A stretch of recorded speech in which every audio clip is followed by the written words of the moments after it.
Les cloches. Les cloches ont de vastes hymnes, si légères dans l'aube, qu'on les croirait en robes de mousseline. Robes des cloches balancées, cloches en joie et qui épanchent une musique blanche.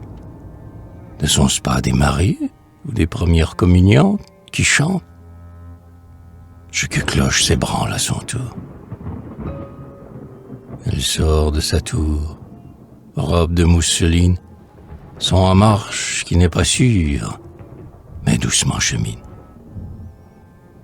Puis son hardi s'accélère dans la nouveauté de l'azur, dont la soin d'ici est faite pour lui plaire. Toutes les cloches s'agglomèrent, comme des communiantes, lentes et rayonnantes, dans leur blancheur qui font une clarté lunaire. Tant de cloches. Il y en a qui doucement prient. Leur chant l'air d'Ave Maria, psalmodier des orgues fleuris. D'autres passent, se survivant. On dirait le sillage dans le vent de quelques signes en voyage. Car les cloches en voyageant, à travers l'aube n'épanchent qu'une musique blanche. Oh, les douces cloches neigeant. Sont-ce les fleurs d'un verger, ou l'avril est radis? Peut-être aussi qu'il a neigé, des hosties. C'est toute une blancheur qui tombe, en ouatant son bruit. Et n'est-ce pas la colombe du Saint-Esprit, planement de colombe, qui, pour récompenser les âmes de leurs ailes, laisse choir dans chacune un écho de ses ailes?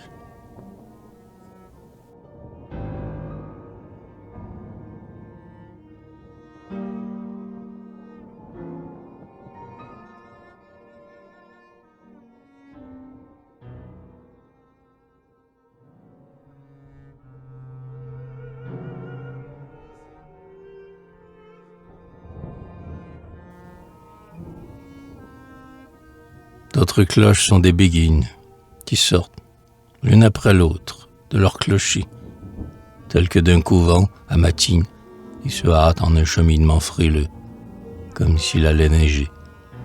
Cloches cherchant les coins de ciel qui restent bleus. Il en est en robe de bronze qui teinte, et s'éloigne, geignant des plaintes indistinctes et des demandes sans réponse. Il en est qui vivotent seuls, comme des aïeuls, dans la tristesse et le brouillard, et qui ont toujours l'air, dans l'air, de suivre un corbillard.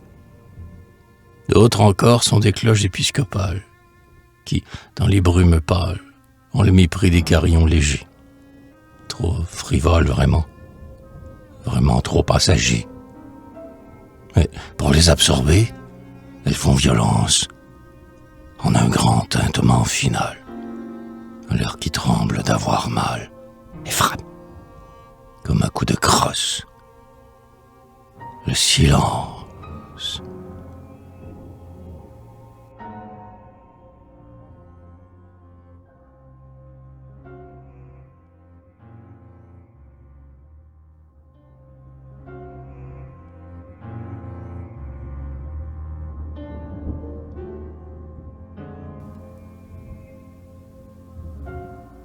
Au-dessus des rumeurs, la cloche chante. Écoute, parmi l'isolement, on la voit comme un nu. Son de l'éternité tout à coup reconnu. Mon âme a mérité la cloche et l'entend toute, puisqu'en elle a cessé la vie son bruit vain.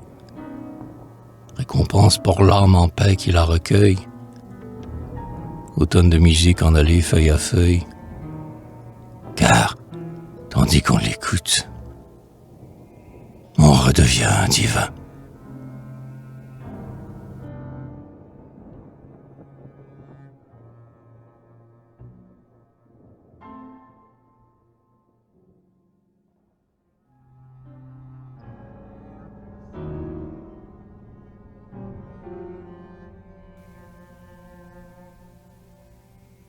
Luxe légué des vieilles villes, des cloches, l'air dolent, ouvrent des écrans dans le firmament, sont comme des gemmes encastrées, parures de joyeuses entrées, et carillons dont les perles se désenfilent.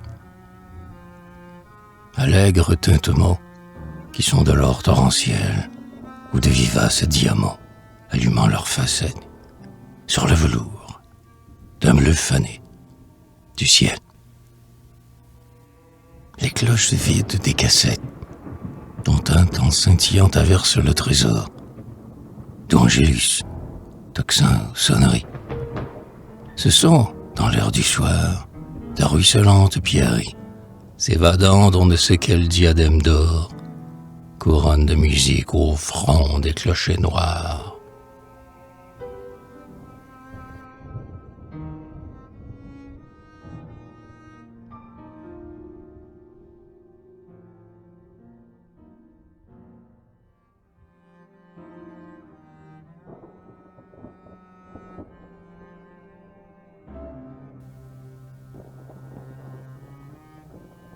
La cloche ne sonne pour personne.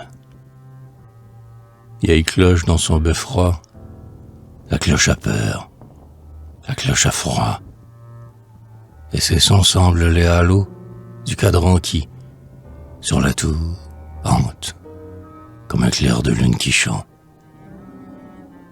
La cloche ne sonne pour personne. La cloche fut jeune jadis. Ses chants tombaient comme des lys sur les eaux souriantes. Dans l'air de la ville, elle était une première communiante qui passait tout en blanc et chantait. La cloche ne sonne pour personne. Elle allait visiter les tours dans ces temps-là, l'une après l'une, et se baigner au lac d'amour où les doux nénuphars émergent. Et dormir le soir dans la lune, qui est un blanc dortoir de vierge. La cloche ne sonne pour personne. La voici va l'étudiner, même au tiède matin d'août. Elle n'a plus l'âge d'être poitrinaire, mais dans l'air qui la vit vieillir, ses sons sont les accès du tout d'une souffrante aïeule qui va bientôt mourir et s'afflige d'être si seule. La cloche ne sonne pour personne.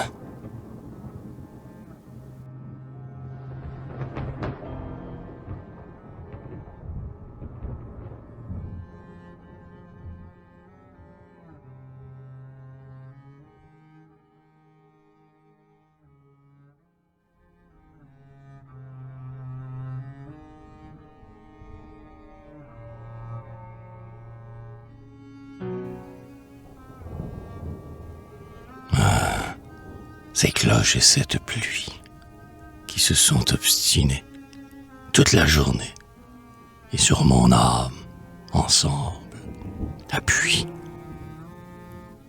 Je rêve de très tristes choses, d'une orpheline avec sa camériste, comme la vie est triste, vue ici à travers de la pluie et des cloches. Tout est fané, tout est défunt. Cette pluie et ces cloches qui sont complices. Dans mon âme grise, elles ne font plus qu'un. La cloche décroît, tandis que s'accroît la pluie fine. Et dans mon âme, alors, on dirait qu'il pleuvine en gouttes de son froid.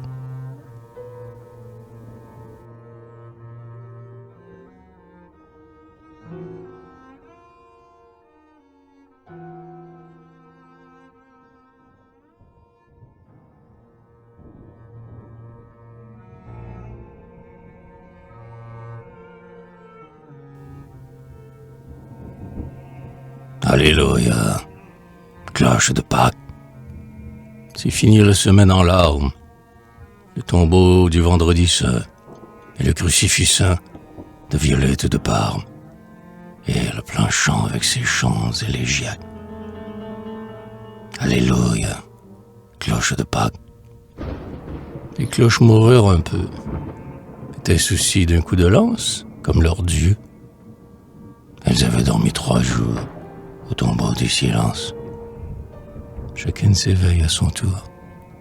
Combien faible, combien pâlie d'avoir été ensevelie. Et, comme d'un sépulcre, elle sort de sa tour. Toute chante, ressuscitée. Et l'aube en est plus argentée, à la place, dans l'air, où leur vol s'appuya. Cloche de Pâques, Alléluia. Elle semble en robe blanche, cloche qui s'endimanche. Même celles des vieux clochers ont l'air d'avoir mis des tulles légers sur leurs jupes de bronze opaque. Alléluia, cloche de Pâques. Une procession s'organise dans l'air, déjà compacte et priant. Procession des cloches qui s'accélèrent. Cloches qui sont des communiants. Cloches comme des croisés qui chevauchent. Cloches graves comme l'évêque sous le deuil. Cloches chantant comme des basses. Puis c'est un arrêt presque humain de toutes les chantantes cloches en chemin, comme s'ils les attendaient à un carrefour de l'espace, un reposoir orné de tuiles et de tuyaux. Cloche de Pâques, Alléluia. Ces cloches dans l'air balancées sont nos robes d'enfants recommencées. Toutes les candeurs que nous avons eues, mortes et ressuscitées, comme Jésus. Ah, notre vie ainsi brutée.